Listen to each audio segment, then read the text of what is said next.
এদিকে তাড়াবার পিছনে 90,000 প্লাসের মধ্যে 3 ভাগের 2 ভাগ আমাদের জান দিয়ে আছে। ব্রিটিশ কিভাবে তাড়াতে হয়েছে ওটা আমরা খুব ভালোভাবে জানি, তাই সাদা চামড়া তাড়িয়েছি, এবারে কালো চামড়াকে তাড়াবো। কিন্তু আমাদের ঘরে জানতে হবে ওয়াকফটা কি, এটা জানতে হবে। এই ওয়াকফ হাজার হাজার বছর ধরে চলে আসছে।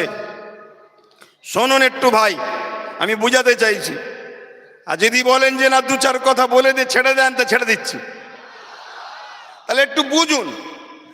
আমাদের হাজার হাজার বছরের পূর্বপুরুষরা মুসলিম সমাজের বিকাশের জন্য, মুসলিম জাতির উন্নতির জন্য তারা তাদের মেহনতের উপার্জনের অর্থ সম্পদকে আল্লাহর রাহে দান করেছে। সেই সম্পদ টোটাল ভারতবর্ষে অনেক খাতা কলমে পাওয়া গেছে 27 লক্ষ বিঘে সম্পদ। কত?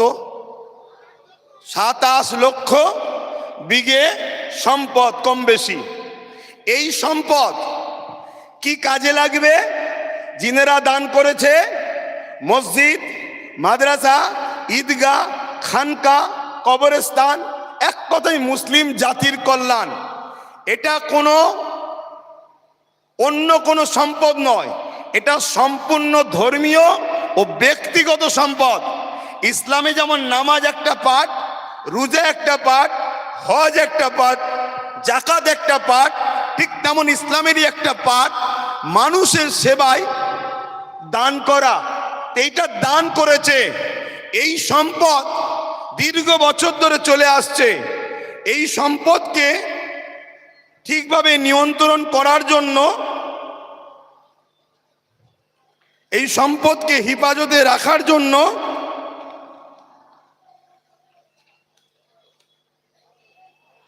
সর্বপ্রথম ভারতবর্ষে 1954 প্রথম একটা আইন তৈরি করা হয়।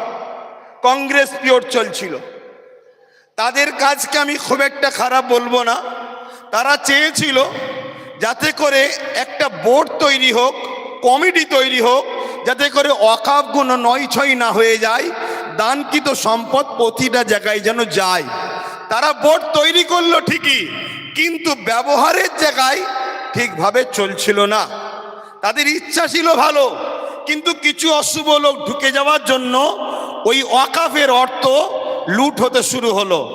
তারপরে এই ওয়াকফকে 1995-এ আরেকবার সংশোধন করা হলো।